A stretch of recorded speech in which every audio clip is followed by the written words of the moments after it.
On July 31st, Prime Minister Justin Trudeau made a very controversial statement. I'll be blunt as well.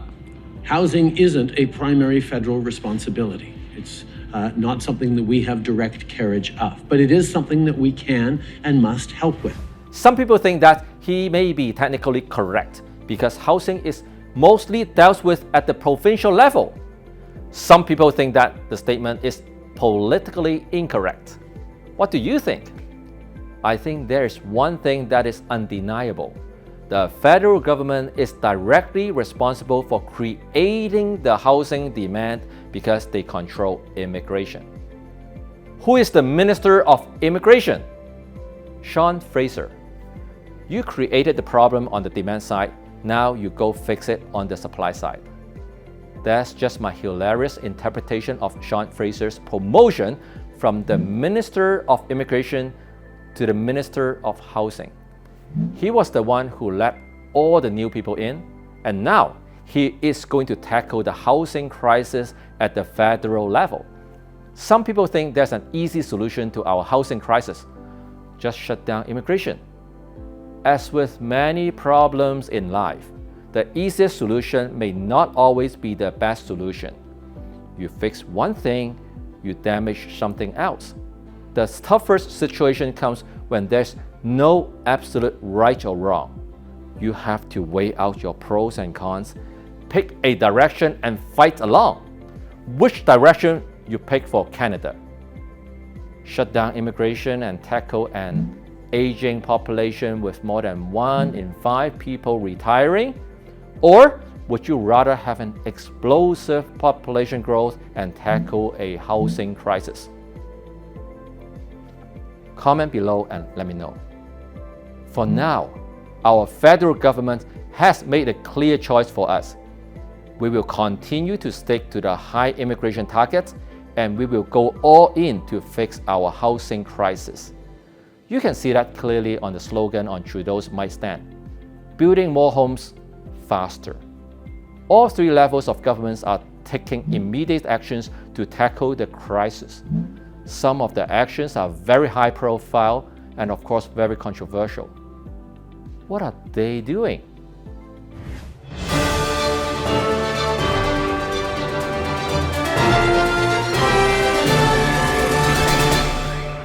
If you want to stay on top of our government's actions on the housing crisis, make sure you subscribe and hit the bell now.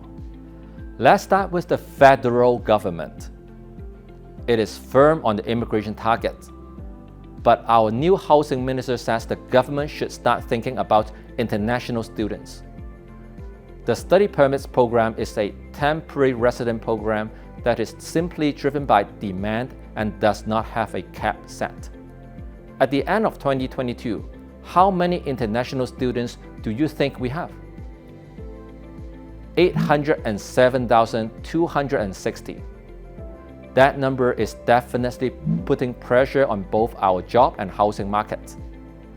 So Fraser said one of the options the government can consider is putting a cap on the number of international students we accept each year. But there's no timeline on when that would happen and what the cap would be set to. I will keep you posted on how things unfold. On the provincial government side of things, Ontario Premier Doug Ford made a very bold move. Have you heard of the Green Belt?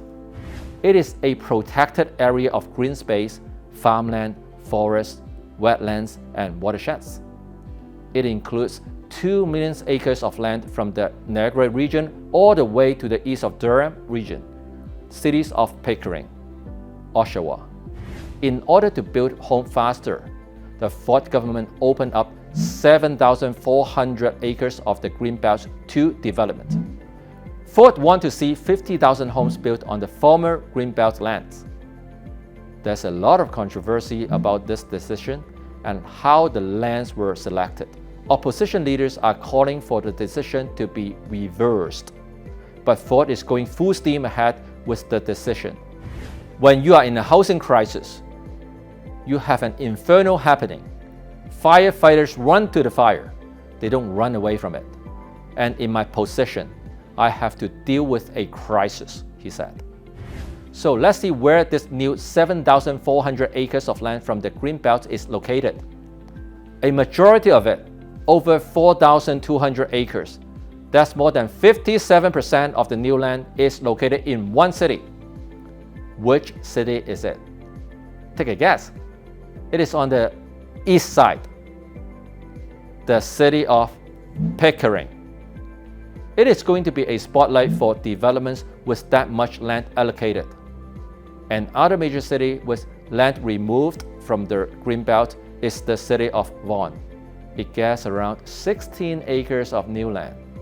The cities of Vaughan and Pickering both confirmed that planning staff and developers are starting their discussion about building on the new land. Last Monday, Doug Ford announced a 3-year, $1.2 billion Building Faster Fund to provide support for municipalities to build more faster. 29 municipalities in southern Ontario have committed to building targets set by the province. The City of Toronto tops the list with the target of building 285,000 new homes by 2031. The City of Ottawa comes second, with a target of 151,000 homes. The third one is the City of Mississauga, with a target of 120,000 homes. Each year, the province will review each city's annual target based on housing starts and units created. If the cities can achieve 80% or more of their annual targets, they will get up to $400 million of funding. Otherwise, they will get nothing. Now the cities are going to have to think about how they can build faster so they can get the funding. I would imagine they have to speed up their approval process and potentially reduce development charges to encourage developers to build. I'm sure the cities will respond with actions soon. If you want to stay on top of things, make sure you subscribe and hit the bell now.